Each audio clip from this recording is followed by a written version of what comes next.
time for the 2020 Disc Golf Pro Tour Championships Day 1 recap. Hey everyone, it's Terry Miller, the Disc Golf Guy, coming to you from Charlotte, North Carolina with a little Day 1 recap. And I do mean little. There were only a few cards out on the course today. There were 4 of them specifically. I'm going to talk about a few things that I saw out there. We're going to project a little bit about what we might see in the next couple of days. And that's going to pretty much be it. Of course, I want to touch on a few other details, a few other specifics besides just those things. But first, I do need to double check that everything looks and sounds all right. Of course, everything went super smooth tonight, which is exactly why I'm starting out at 10:50 here on the East Coast. So no problems or challenges there whatsoever. But I do want to go out and share the link with Facebook. Hopefully everything is working, and then I can also pay attention here to what's going on. You guys can tell me that everything hopefully looks all right. So I apologize if you just bear with me for one moment as I work the one-man show here. Mansion, yeah, sound is good. So thank you. I appreciate that. With that, I'm going to take this over to Facebook here and just simply post a link. Okay.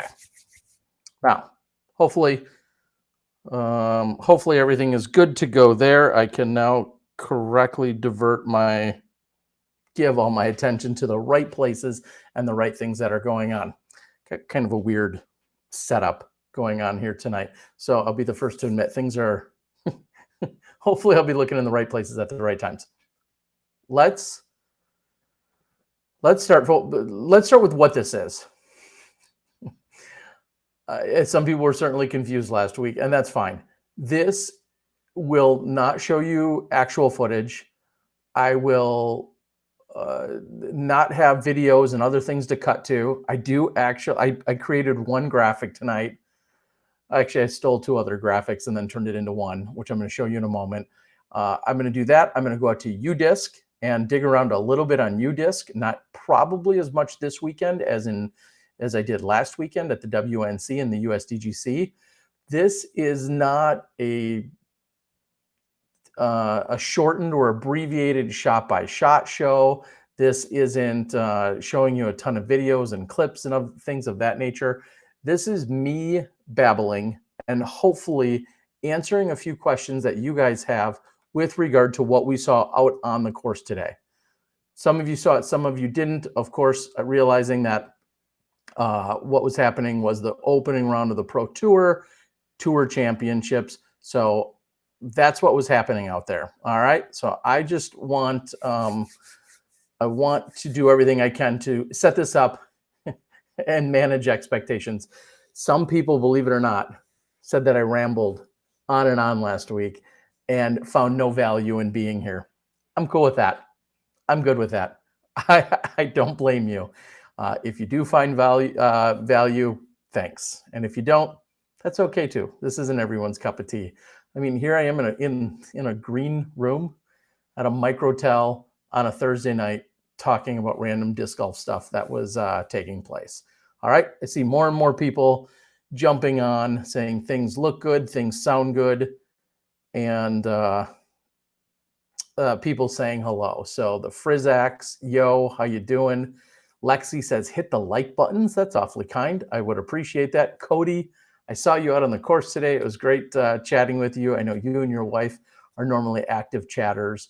So it's cool that you were out here taking some photos, and looking forward to seeing you a little bit more this weekend, and maybe some of your photo work that you have going on. Appreciate it, Tim, who says you enjoy the content and presentation. All right, just a one-man show here. So here is what I can give you. The first thing I want to click on here, I want to talk about, before I get to any of the MPO play today, because there was only MPO play. So I will break that down just a little bit and talk about who's moving on and what we're going to see. Here's first and foremost what I really want to show you.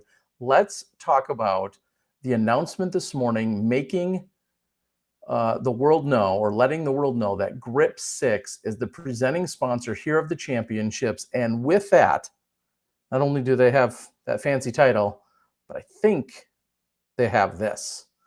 And this is pretty incredible because this was a huge conversation piece just a few days ago about how the payouts are likely to be $15,000 for the MPO, $15,000 equally there on the FPO for first place.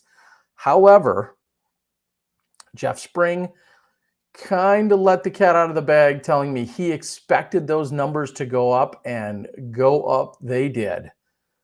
So incredible. Hopefully you are looking at what I am, which is that the payouts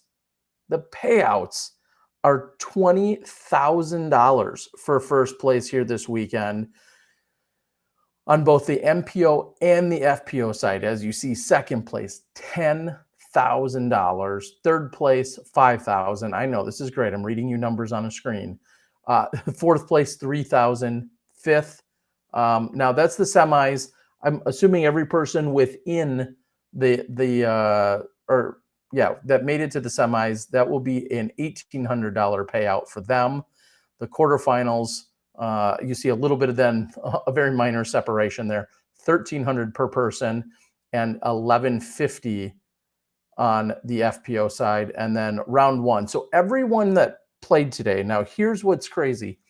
Every person that played today were guaranteed that $1,000 just for playing in round one. So just for making it to this position, they were guaranteed $1,000. You could call it a bonus. I mean, it was a payout.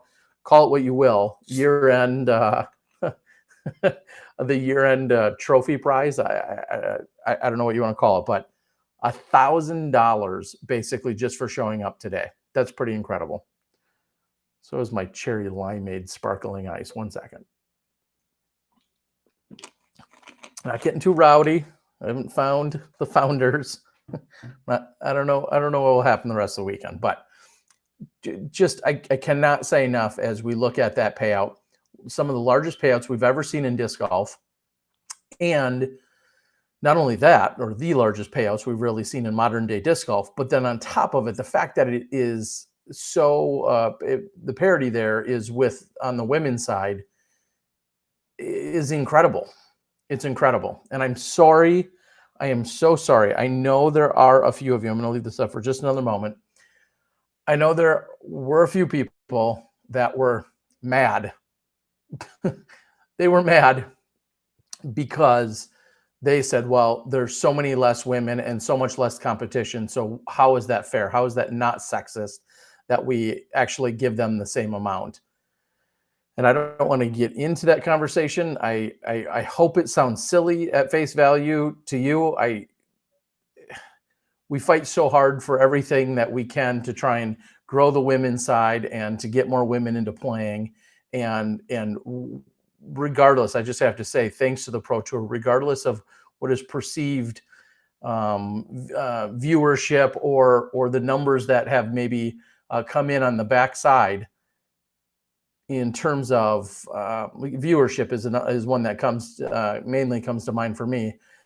The fact that they said be damned with all of that, none of that matters. We are going to pay the women the same in the FPO as we are paying them in the MPO, and I think that's incredible. That's what I can say to that. A question as to, was that due to the Pro Tour or Grip 6?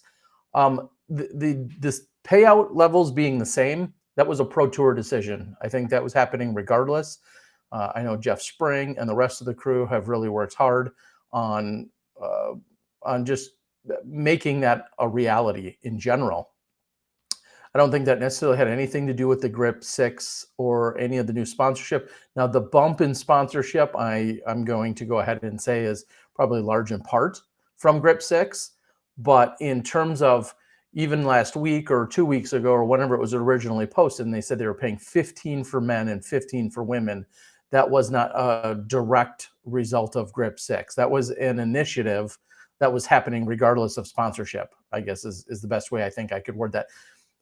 Although I should back up and say these updates, I am speaking exclusively as the disc golf guy that sometimes or usually has insider knowledge. And usually, hopefully, if I have that insider knowledge I'm giving you guys, it's something that I'm allowed to be sharing. So I should have some form of disclaimer, but this is not a Disc Golf Pro Tour update. This is not a Disc Golf Pro Tour function or broadcast or anything that I'm giving you here tonight.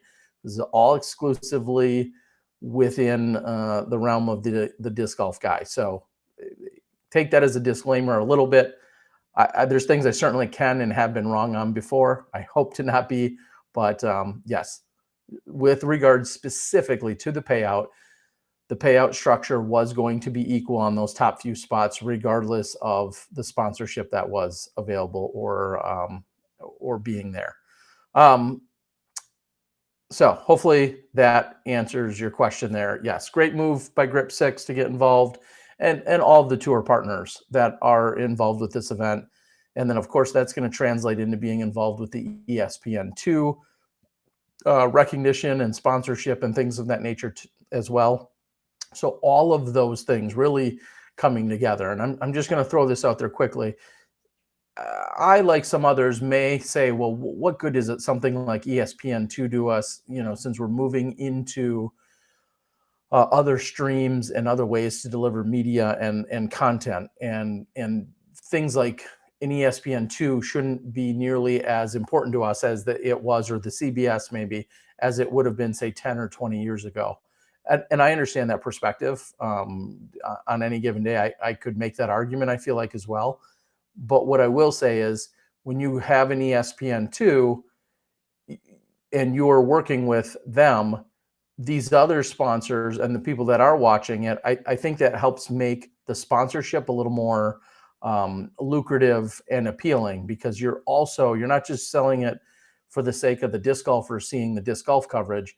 You're also saying to a Dynamic or to a Grip 6 or to all the other partners, hey, your on-course assets and your presence are going to turn into an ESPN2 recognition as well, along with the visibility that goes along with those things. So those are all things that I think get taken into account and can be thought about. Okay. All right.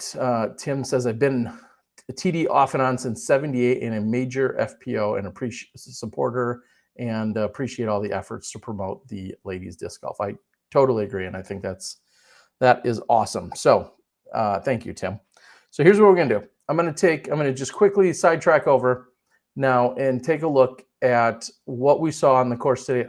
Again, if you're here and you don't know what happened, or if you're here and you're hoping not to get spoiled of details, well, then I would go ahead and cancel out right now, or X out right now, because we're going to talk about what we saw on the course, and I just want to quickly touch on it. I think if I click this, I'm going to be able to take a look at the UDisc information that is available. And we're going to start right at the top and get to it. The top 4 scores today out of 16 competitors are the top 4 scores that moved in. And here, and I'm going to beat this drum hard all weekend, tour points matter. And they do, because of an exact situation like today, in that if you are tied with someone in terms of one of the lowest scores and there's a tiebreaker, you don't play more holes. You get the bump or the nod based on tour points. So, for instance, had Ezra Adderhold birdied the final hole today and tied up Thomas Gilbert and Jeremy Colling in this case for 58s, he would have still been bumped out because he had less overall tour points. And I got to say, the tour points, you think about where you get positioned in this weekend, and you think, yeah, maybe not a big deal, whether you're 12th or 13th or 16th. But then, in fact, it does become a big deal that these tour points, every single point or fraction of a point, can make a difference when it comes to these tiebreakers. And with the addition of the Disc Golf Silver Series, in a way for our players to pick up even additional points besides the 10 elite featured events, those are something to keep in mind right now and here in the future.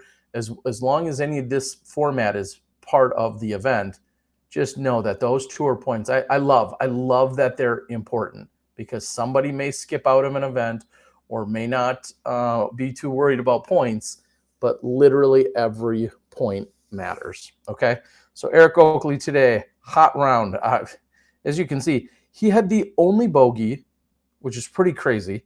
He had the only bogey in the first 10 holes of the top 5 people, or roughly the top 6 people, in those first 10 holes. So that's where so much of the scoring has to take place. I think that's really what I'm saying here, is when you're looking at this early part of the course, it's kind of hold on for dear life in the back. And I heard more than one player say that today. All right. So scoring early is absolutely imperative. Now, I do want to quickly mention the eagle here by Eric Oakley was phenomenal. That's one of the shots, even though I just kind of randomly walked away from one of our feature cards to go to one of the other cards. I walked down, and that's where I saw Eric Oakley throw, spoiler, his forehand, skip up off the ground and up and into the basket. It was one of those shots where you're like, you just couldn't believe you saw it. And it was every bit as good of an ace as an ace would be, I should say. Yes, it was from the fairway. Yes, it was probably 250 feet, maybe a little more than that. It was at least 250 feet away. It was awesome. So look for that. I think Gatekeeper was on his card. I apologize. I don't remember who was on what card, but it was awesome. All right. So, yeah, talk about a great way to negate the only bogey out of our top few players. Hole 9, as you can see, didn't do anyone any favors in the top 4. And 10 is the last place you saw a lot of scoring, 10 and 15. Now, the birdies on 15, I got to tell you guys, are incredibly impressive when we look at that. Let's see if we could take a quick look over here. Yes, Love, as you're asking, did I see Oakley's eagle? I actually did see that with my own 2 eyes. I was in the right place at the right time, obviously, and it was incredible to look at. So real quick, we're going to be, I swear, this is going to be a short update tonight. Real quick, let's take a look at average to par. And today in the 16 player field that we had, it looks like hole 2 and hole 15, 330, 321. Also, are those the 2 single shortest holes on the course? Yes, they are. Okay, interesting to note. Holes 2 and 15 both came in averaging 2.5 on the day. If you drill down just a little bit, you can see 63% of the field, as in 10 of the players, taking birdies. And then when we take a look at hole number, let me go. You can also drill down on this. Click on hole number 15, 56% of the field, as in 9 players taking birdies, but just 6%, as in 1 player taking the bogey. I think that was, I saw Brian Earhart struggle a little bit with that. You have to see that hole line coverage. Hole 2, I can understand. I mean, it's an relatively easy water carry. And if you've carried the water, you're going to have some obstruction, but you're probably near the basket for a putt. Hole 15 is just an absolute gauntlet through there. So pretty incredible. And I feel like any birdies there are impressive. Now, one other quick cool stat, again, thanks to our peeps over at UDisc. When we go on round 1 course stats, and I don't know how official this was, but over here on this far right side is where there is a longest throw-in. And overall on round 1, it says the longest total throw-in was 268 feet, and then specifically where it's found was hole 5. So they're marking that at 268 for Eric Oakley's throw-in today. Pretty cool. I'm not sure if that was an estimation or if somebody busted out their rangefinders. I know Bushnell rangefinders seem to become more and more popular in all of our players' bags. And so that may have actually been measured out exactly. But 268 slightly uphill, OB right and left on a slant, and just a thing of beauty. All right. Of course, measures in at 9,300 feet and relative to par today. So maybe also interestingly enough, the average was 61.63 was the average to par today. So this group averaged, what is that? Well, there it is. 2.38 under par. Love is asking, and it's a fair question, do you think anyone -7 or -7 or -6 will make the cut tomorrow? That's a great question. You know, I I think so. I think a 7 has a good chance to get in, but as we're taking a look, and I head back over here to the scores, maybe good's not the right answer, but I would like to quickly do this for you guys, and we'll see if this works. If we head over here, there was a little conversation about weather. Here's what we find in the 10-day. It says for Friday, it is showing us, I hope weather.com doesn't sue me or something like that. It is showing for Friday that we're expecting 93% humidity, cloudy with occasional rain late. Oh, that's tonight. Friday, rain showers early with overcast skies later in the day, high around 65, winds 10 to 15, rain at 50% chance. So that is something to keep in mind. Billy Ashton and so many others are saying that. I kind of prep with the players. A lot of players out on the course were even saying that and saying, hey, tomorrow we might have more rain to deal with. So that's certainly something to look at. And then while we're here, just looking at 63 for a high on Saturday, 68 on Sunday, 74, and not too much of a chance for rain over the next few days. So really tomorrow morning. Now, that might affect our FPO division, of course, more so than it would. It may not even touch or have anything to do with our MPO division tomorrow. So that's something to keep in mind as we're looking at it. All right. So huge just shout out Eric Oakley, Andrew Presnell, Jeremy Coling, Thomas Gilbert. I'm sure some of your brackets were busted. I would think many of you have someone like, world champ Greg Barsby expecting to possibly move on. Anthony Barella, plenty of distance. I mean, really, we could sit here and I could tell you how good all of these players are because they are. And I think you guys already know that. That's how they got to where they are. But you see the theme, and this is just something to keep in mind all weekend. The theme is score on the front. I'm trying to circle all that. And hold on for dear life on the back. There is just not a lot of birdieing happening on the back. Hole 15 clearly is one that it looks like a lot of players feel like they can or have gotten. Just hold on. I look at this area, 11, 12, 13, you're seeing, or 11 and 12, lots of trouble. Just lots of pars, and then a few of the the bogey strokes. Our top 4 blanked on holes 11 and 12 entirely, just going par. And I'm not saying that's bad by any means. It's just saying that's how difficult. And even Oakley himself, who had this pretty hot opening, just played the back 2 under. Andrew Presnell played the back 2 under. Coling played it even, but was up there, and Gilbert played the back 1 under.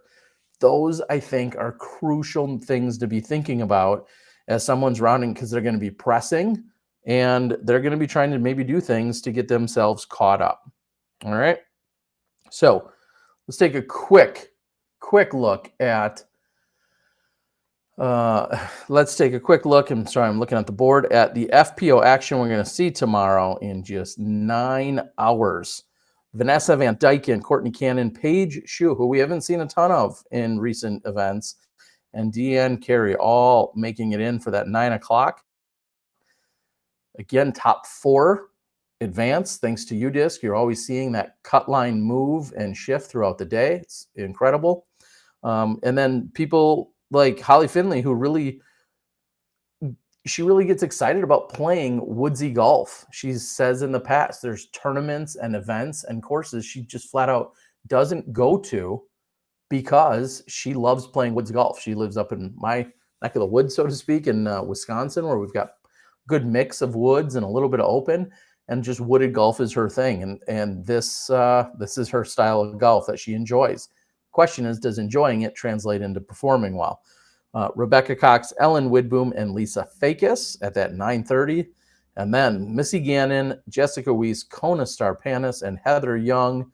I'd love to know, and I don't have all the details in front of me, I'd love to know or assume how much faith you guys have now put in Heather Young, and rightfully so. She finished 5th on the Pro Tour. She's an incredible putter. We saw the tie for third place performance at the Women's Nationals last weekend. Just incredible player, and it feels like Kona's been kind of hitting her stride. Now I'll kind of flip that a little bit, and I'm not picking on Jessica, but she's been very clear that she's been nursing her injury. She's been feeling it for the last few events. Today, I saw Double G out on the course along with Jessica. They were just coming off, and Double G said, "Hey, I've been out there and I'm on my 9-hole diet," I think he called it, and saying he was just playing 9 holes as of right now to try and just get himself practiced and warmed up and ready to go and whatnot for the weekend. So he's not necessarily playing a ton of golf to get prepped. He's got a couple buys, and Jessica, who plays tomorrow, didn't play at all. And I can understand that. She's doing everything she can to rest herself because she's had that injury. She's been talking about her elbow hurting. She threw left-handed even at the event last weekend a little bit, which I think is, which of course I think is incredible. So yeah, whoops, I apologize. Don't go anywhere. I'm trying to hit the right button to bring it back over to here, and I'm not sure. There we go. Jessica Weiss, I'm curious as to know how many people not only took her in the first round, but then take her carrying on, because with every day of play, I think she's going to have a little bit more challenge. And Elijah asked, is she still throwing lefty? I know she was throwing some shots left-handed. She posted about it. Let's talk about that skill level just for a moment. Jessica Weiss hurt herself a few years ago, which is why she forced herself to play left-handed for a little bit. Then she trusted enough and has to go to it a little bit at the Women's National Championships, and she still cashes at that event in that pretty impressive field last week. So I thought that was pretty cool to see Jessica Weiss out there doing some work, and we'll see how that works out. And then Missy Gannon, I think a lot of people are hoping or expecting to see Missy Gannon kind of get back on where we saw her, I feel like, a few events ago. We saw her cashing in long-range putts from everywhere. She was putting up a fight, what felt like, at just about every event.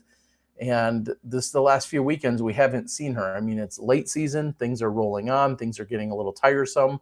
And it's been a long, very stressful tour for all of our players, regardless of what's happening.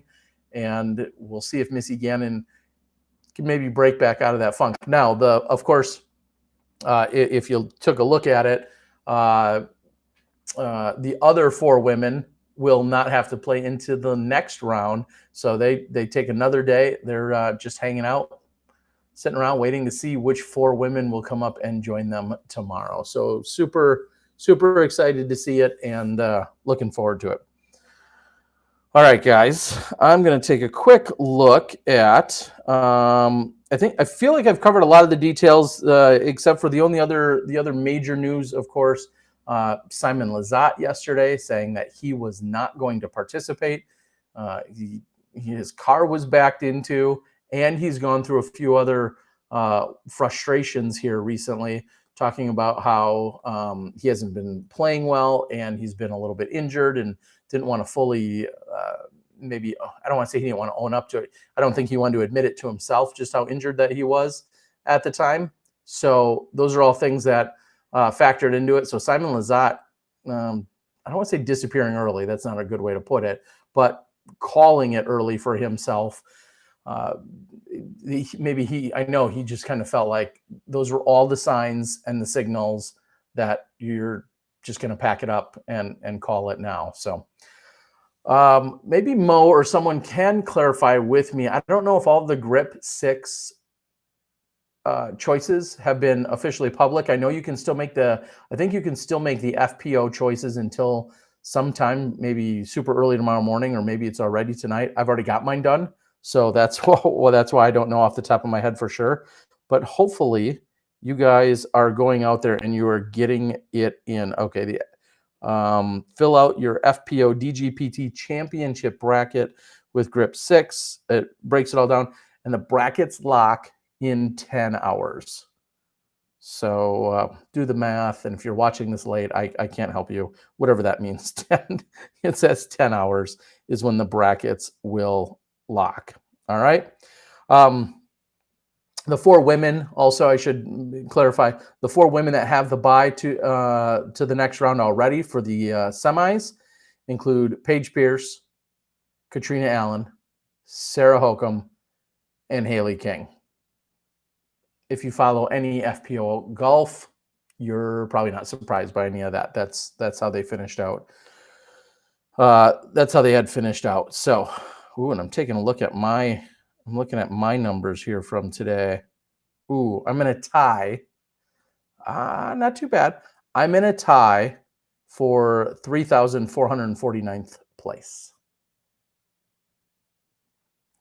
2 of my picks were off today. So, and one of them was given to me because Austin Hannum automatically was moving on. So, all right. I don't claim to be smart, folks. That's why you guys shouldn't be here watching this, because I make no other claims. The only other thing that I'm going to talk about, I'm going to go sideways for just a moment. And this is a full-blown legit question to you guys. And it kind of even references Simon Lizotte. There was a release by Discmania today. People could go out and buy 2 Sky something or others, 2 discs to support Simon Lizotte. I, as a collector, hoarder, flipper, sometimes opportunist, capitalist, hoarder, went out and purchased 2. It wasn't an easy process because there are thousands of other people all trying to do it. Purchased the 2 discs, and it was at that point, really the number had hit me that I had paid $25.99 for the disc. Then I had to pay Wisconsin sales tax, and then I had to pay for the shipping. All good with all of that. My question to you, and I'd love to know this in the board on the comment section. My question is, what's the most you've paid for a signature Skyrider? Thank you. A signature series support disc. That's what I would like to know. What is the most you've paid for a signature? Well, here we go. Signature series support disc. I'm asking that because I genuinely want to know. There was a kerfuffle, scuttlebutt. There was this. Everything went sideways when I had asked it on the Discmania page. I was yelled and screamed at, so I'm going to whine to you guys because people were mean to me on the internet.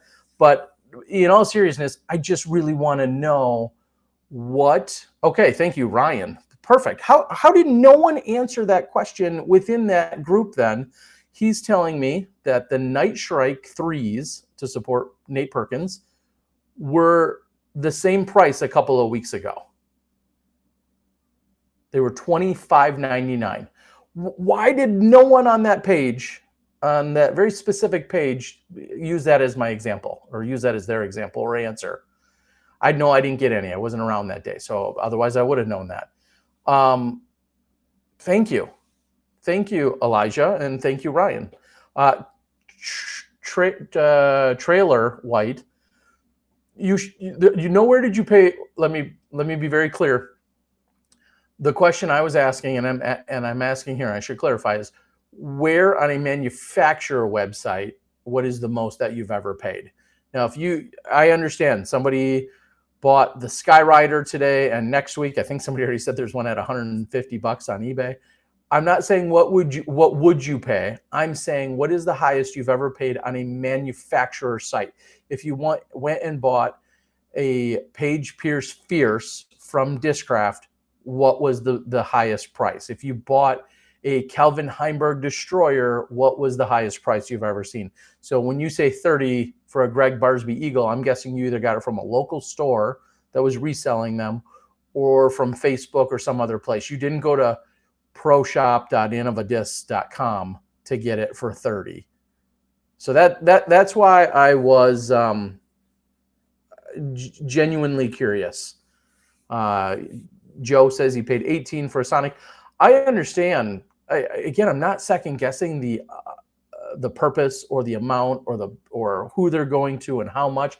I'm not second guessing any of that. I just wanted to know what was the amount, the largest amount that's been paid, because I felt like $25.99 was the most I've ever paid for a Signature Series support disc, which I gladly do. Like, I'm all about it. Someone's like, if you don't like Simon, then don't buy it. I love Simon. I'm glad and if he's getting $24.99 of it, or if he's getting 22 cents of it, that's their business. I wanted to buy the disc. I'm not complaining about buying it. I just wanted to know what you paid on a manufacturer's website. And somebody also said that Chris Dickerson, there was a special release for Chris Dickerson, some kind of a commemorative disc or something, or a series disc or something, that they thought was $26 as well. So that would be the only other exact response that I saw. And then it's great, the Night Strike 3. I hope players are seeing $10 a disc at $25.99 from the manufacturer, not including. Yeah, I totally understand that. Anthons have been $18.99. Sexton Firebirds are $17 or $18 or $19.99. I've seen all the numbers. That's what I've always thought. I just was, I didn't think I've seen $24.99, I feel like, but $25.99 was not a number I've ever seen before. And this comes from the guy who used to spend $25 on USDGC rocks, or 30 or 35 straight from Innova. Like, that was just the price for them, but that supported an event. And I felt like it was a very different situation. Those were also different times back then, but I was looking for a Signature Series disc directly from a manufacturer, directly to a consumer. Cloudbreaker 2, for instance, was $23.99. Okay. Fair enough. Fair enough. All right, guys, I will just, I appreciate you guys all chiming in, giving me some numbers, anything from 40 to 50 for it, but it wasn't online, and that was a GBO special release truth. $25.99 for a Forge Method. Okay. That's the question I was asking today. That was why I got so worked up when people wanted to challenge my existence, because I was asking what's the most we've seen for a disc get sold from a manufacturer in the past. So I'll give you guys just a couple minutes. If you have anything for me, I'd love to hear it. If you have any other questions, I feel like we kind of recapped today just fine. Tomorrow, like I said, we're going to see the women have their round in the morning. I feel like we're covering that in its entirety. We'll stand down for a little while, come back out with some of the men's action. We saw who moved on again. Pretty crazy. That we got ultimately Eric Oakley, Andrew Presnell, Thomas Gilbert, and Jeremy Colling all moving on. And then on the FPO side, we'll see who is going to make the cut and join the women that are already there. But yeah, I'd love to know what you guys think on the FPO side. I don't want to tell you who I have, but we're excited as they go from ultimately 16 players down to 8 tomorrow. All right, Mahmood says, I'm so sleepy. You better get to sleep, Mo. I'm not sleepy. That's why I'm here randomly blathering on and on. I paid $5 for a signature Johnny V. Arobi. Well, you got ripped off by about $4. Cole says, the most I've ever paid for a disc is $65 for an XG Gummy Rock from 2012, my favorite mid-range. I have 6 of them. Yeah, again, like the whole secondary market to me was nowhere part of this conversation. I've paid absurd amounts for discs. That's a whole nother story, but I do, yes, I follow what you're saying. What's your favorite cereal? I don't eat a lot of cereal anymore. And of course, maybe you could tell why in terms of the worst ones for you, probably. I used to like s'mores a lot. And then when I got a little older, that just transferred over to Golden Grams, which were the same thing without the nasty little marshmallows. Golden Grams, if I had my go-to and you said you could have anything you want here, pick any one out, Golden Grams, that's probably where I'd go to. Yeah, hope that helps. Will there be coverage on Jomez or anything? Yes, Jomez and Gatekeeper are both editing probably this very minute. I don't have a better way to put it. They're probably editing this very minute. Jomez and Gatekeeper are both going to have out additional footage, and I feel bad if there was more besides that. I know there were a couple people, like I mentioned earlier, Cody out there taking pictures, Alyssa Van Lannen taking pictures. I think if I double check, oh, here we go. If I go to the info bracket, I should be sharing this with you guys so you can always look. Gatekeeper then will have the FPO card starting, obviously, their coverage picks up tomorrow. So Gatekeeper will then have that. So you could expect that as well. Speaking collecting, what, if anything, do you preserve them and prevent plastic degradation? Plastic bags have been pretty popular. And then I'm all about the buckhorn gray or black plastic bins. You're going to see a whole release from me on those coming up soon. Keep them in a, don't let them get warped. Don't let them sit in weird ways, I think is huge personally. Terry, you had a bunch of butthurt people at the time when you asked it. They didn't get theirs. So yes, referring to this morning, which is, it's just funny. I just wanted a question answered. Do you think players that played today will have an advantage tomorrow? That's a great question. Love W. Some people have said they like it. They like that they're in a routine. They're just playing one round a day. They can continue to get the course dialed in. Look at Chris Dickerson last year, who had to play every round and fought himself all the way into the winner's circle. I was thinking that as I was leaving today, like, it's just one round a day, and you don't have to. And it's late in the afternoon, and there's not a ton of people. Obviously, there's a lot of pressure.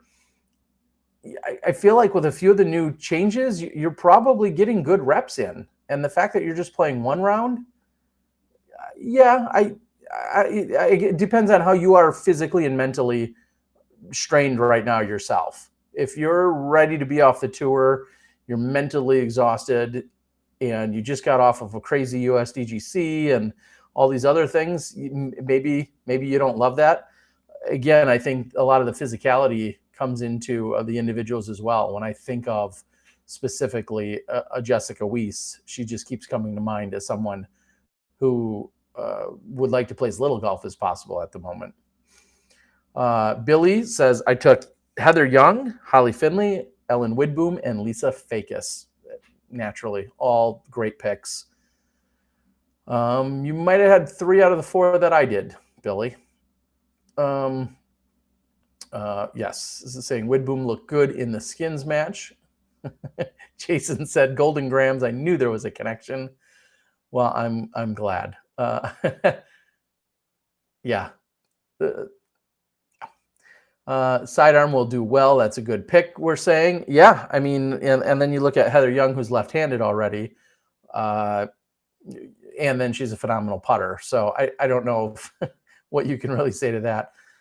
No question, just saying what's up, Tear Bear. Glad to see you still grinding and growing the sport. Well, Kevin, I very much appreciate that. I'm here. If you guys want more action, I'll likely stop back in tomorrow night. I don't love the lighting and how everything turned out. I actually moved around 3 times, and this is still the best I could come up with. And as I've told others in the past, whoever's a large super chatter or Patreon subscriber, that's how you can choose what color scheme we have going on with the RGB light that I have packed along. It's green. Last week we had a couple of different colors. So super chatting is how you get to pick yours.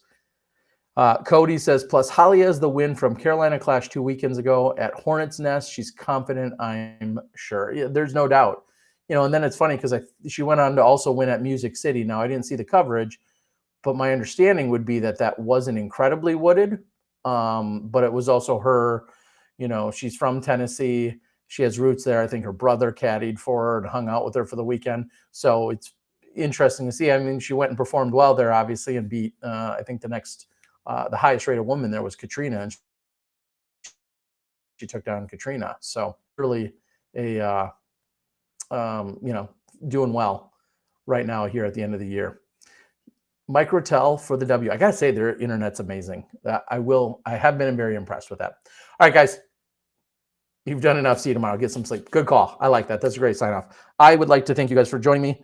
I know there's some rambling here. Hopefully there's a little bit of a nugget or two of information or insight. We're looking forward to day number 2 tomorrow. Some serious money is on the line. I'm going to bring that up one last time because it is worth showing. The Grip 6, along with all of the partners and everyone throughout this entire year, the other 10 events, the Silver Series, just so incredible about what everyone did. And then a huge tip of the hat to the Pro Tour for finding that extra money, and then also throwing in so much additional money on the FPO side. I mean, we're talking about, this is, we make the joke about disc golf rich, but we're talking about some real money. I mean, I've already thought ahead. If someone like a Chris Dickerson were to pick up another victory here this weekend, that would mean Chris Dickerson in back-to-back weekends has taken home $30,000 in disc golf. It's not Tiger Woods money, but it's certainly no longer chump change. And I think that in itself is incredible. Love you guys. Look forward to another update tomorrow night, unless something crazy happens. Please tune into the Disc Golf Network. Get your subscription. Take advantage of the deal that wraps you all the way through next year. There's a discount going on right now. I don't know what else you could ask for. So here comes a cheesy closeout for the one-man show. I'm the Disc Golf Guy. That was my day 1 recap. Looking forward to seeing you guys out on the course tomorrow. And with that, we conclude our day 1 recap of the 2020 Disc Golf Pro Tour Championship presented by Grip 6. Have a good night. Drive safely. Tip your vlogger. And we'll see you tomorrow night.